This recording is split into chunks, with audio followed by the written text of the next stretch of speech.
Study IQ IAS, अब तैयारी हुई अफोर्डेबल।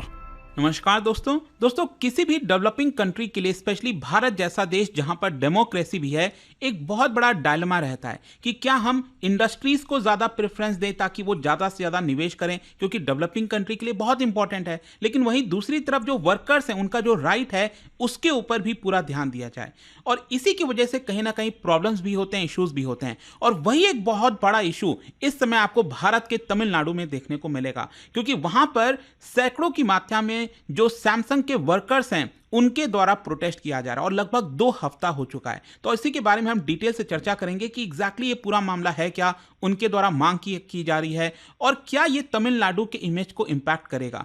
काफी कुछ जानने को है, चलिए आगे बढ़ते हैं। लेकिन उससे पहले मैं आप सबको यह भी बता दूं कि आप में से जो भी लोग 2025 की यूपीएससी की तैयारी कर रहे हैं, हमारा जो आखिरी प्रतिज्ञा प्लस बैच है 2025 के लिए, ये आप ले सकते हैं। स्पेशली 24 सितंबर तक आपको मैक्सिमम डिस्काउंट मिलेगा, और ये बैच 30 सितंबर से स्टार्ट हो रहा है। सबसे खास बात इस बैच की है कि अगर आप इसको लेते हो और 2025 का सिर्फ प्रीलिम्स भी अगर आप क्रैक कर लेते हैं तो पूरा का पूरा जो फीस है वो आपको रिफंड कर दिया जाता है। और इसके अलावा अगर आप एमसीक्यूज अटेम्प्ट करना चाहते हैं तो मेरे इंस्टा पेज पर जाइए, वहां पर स्टोरीज में जितने भी एमसीक्यूज हैं उसको भी आप अटेम्प्ट कर पाएंगे। तो चलिए शुरुआत करते हैं, और सबसे पहले ये देखते हैं कि एग्जैक्टली हुआ क्या है। देखिए, तमिलनाडु अगर आप देखोगे तो एक बहुत बड़ा इलेक्ट्रॉनिक्स हब है। काफी सारे फैक्ट्रीज हैं, भारत की जो बाहर की कंपनी हैं वो भी वहां पर आती हैं, मैन्युफैक्चरिंग करती हैं। और इसी की वजह से अगर आप देखिए, भारत के द्वारा जितना भी इलेक्ट्रॉनिक्स का एक्सपोर्ट किया जाता है उसका 34% शेयर अकेले तमिलनाडु के पास है। सोचिए, तो एक बहुत बड़ा हब है इलेक्ट्रॉनिक्स का।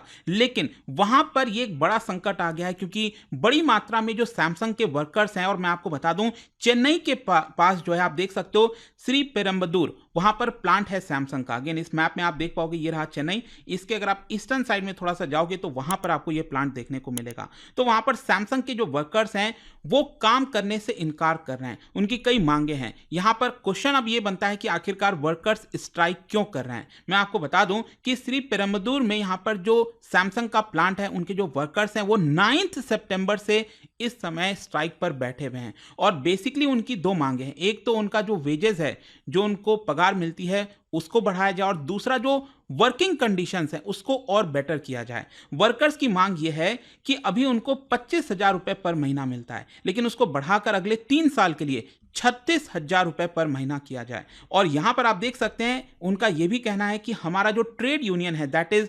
CITU, centre for Indian trade union, उसको भी रिकॉग्नाइज किया जाए। क्योंकि होता क्या है ना कि जब भी कोई बाहर की फैक्ट्रीज वगैरह आती हैं, उनको हमेशा अक्सर ये डर रहता है कि कहीं जो ट्रेड यूनियन है, जैसे भारत जैसे देश में अगर आप देखोगे तो एक अलग इतिहास रहा है ट्रेड यूनियंस का, और बहुत सारे फैक्ट्रीज में ये रहते हैं, और कई बार उनके द्वारा स्ट्राइक किया जाता है, जिसकी वजह से यहाँ पर वेजेस बढ़ाया जाए, सैलरी बढ़ाया जाए, अदरवाइज वो काम नहीं करेंगे। लेकिन आजकल क्या हो गया है कि बाहर से जो कंपनीज आती हैं वो उनकी पहली कंडीशन से ये होती है कि हम कोई भी ट्रेड यूनियन नहीं बनने देंगे।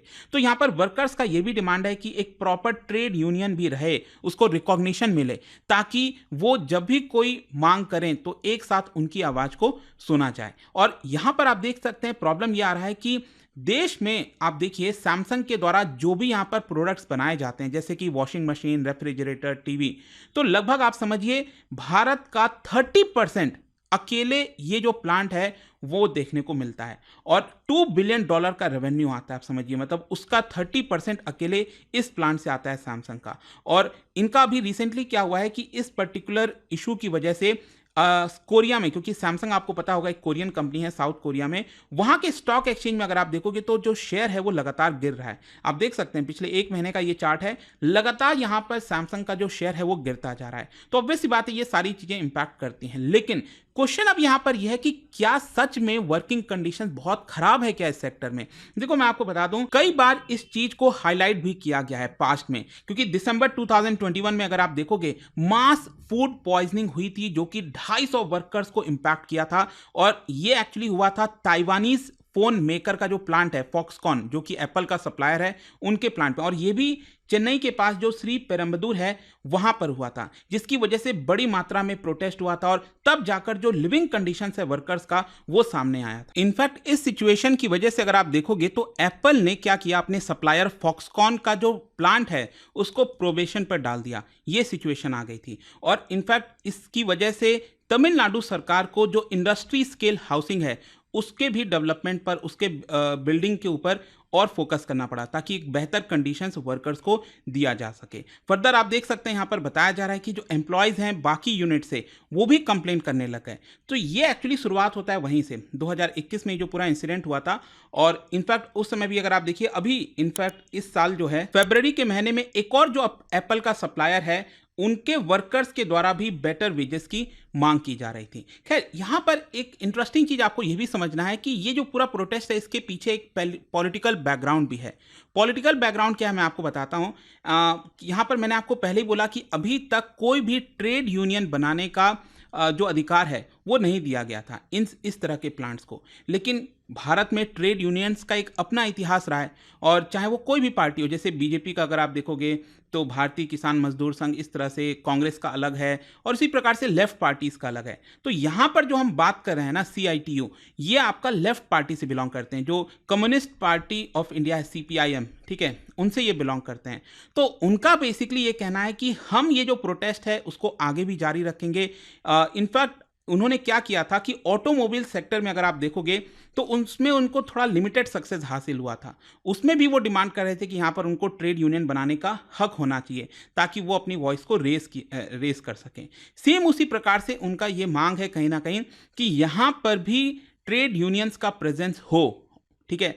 तो ये इसका एक पॉलिटिकल बैकग्राउंड है। खैर, यहाँ पर ये सारी चीज़ें मायने क्यों रखती हैं? देखो, मायने इसलिए रखती हैं, जैसा मैंने आपको बोला कि ये जो CITU है, लेफ्ट से बिलोंग करती है ये ट्रेड यूनियन, तो वो कह रहे हैं कि हम और भी आगे प्लांट्स पर इस तरह का प्रोटेस्ट करेंगे ताकि वर्किंग कंडीशंस और जो पे है, जो वेजेस है, वो बेहतर किया जा सके। और ये सारी चीज़ें तब हो रही हैं जब तमिलनाडु अपने आप को इलेक्ट्रॉनिक मैन्युफैक्चरिंग में और ज़्यादा बड़ा करना चाहता है। पिछले कुछ सालों से अगर आप देखोगे तो इसका जो शेयर है इलेक्ट्रॉनिक एक्सपोर्ट में बहुत तेजी से बढ़ा। आप खुद देखिए 2019-20 के बाद कैसे यहाँ पर स्पेशली 2021-22 से 2022-23 में एक बहुत बड़ा जंप आया था, और 2023-24 में भी आप देख सकते हो उन्होंने बड़ी मात्रा में इलेक्ट्रॉनिक्स का एक्सपोर्ट किया है। और ये चाहते हैं, तमिलनाडु चाहता है कि 2030 तक भारत का जितना भी इलेक्ट्रॉनिक एक्सपोर्ट होता है उसका 40% अकेले इनके द्वारा किया जाए।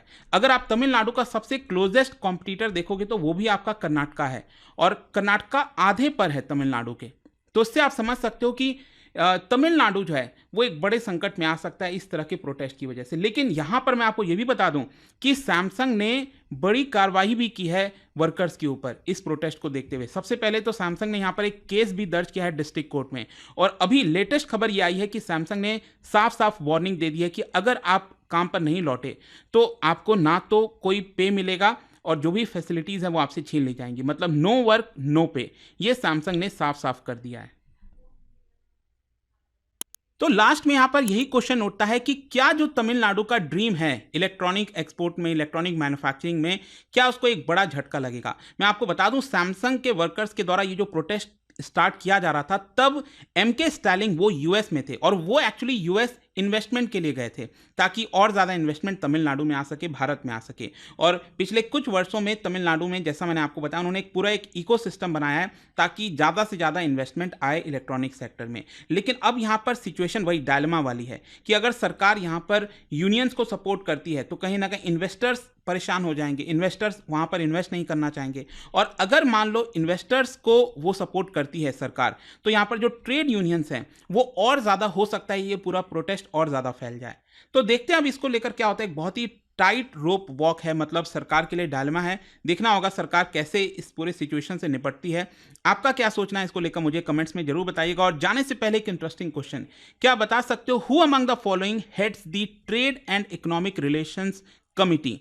भारत में ये जो कमिटी है इसको हेड कौन करता है इनमें से? इसका राइट आंसर आप सबको पता है, मेरे इंस्टाग्राम पर तो मिलेगा ही, वहाँ पर अगर आप नहीं हो कोई बात नहीं, टेलीग्राम से ले सकते हैं इसका सही उत्तर। मैं कई सारे जो MCQs हैं वो यहाँ पर स्टोरीज में डालता रहता हूँ। अगर आपको PDF चाहिए तो टेलीग्राम पर आइए। पहले मैं आप सबको ये भी बता दूँ कि आप में से जो भी लोग 2025 की UPSC की तैयारी कर रहे हैं, हमारा जो आखिरी प्रतिज्ञा प्लस बैच है 2025 के लिए, ये आप ले सकते हैं। स्पेशली 24 सितंबर तक आपको मैक्सिमम डिस्काउंट मिलेगा, और ये बैच 30 सितंबर से स्टार्ट हो रहा है। सबसे खास बात इस बैच की है कि अगर आप इसको लेते हो और 2025 का सिर्फ प्रीलिम्स भी अगर आप क्रैक कर लेते हैं तो पूरा का पूरा जो फीस है वो आपको रिफंड कर दिया जाता है। स्टडी IQ IAS, अब तैयारी हुई अफोर्डेबल।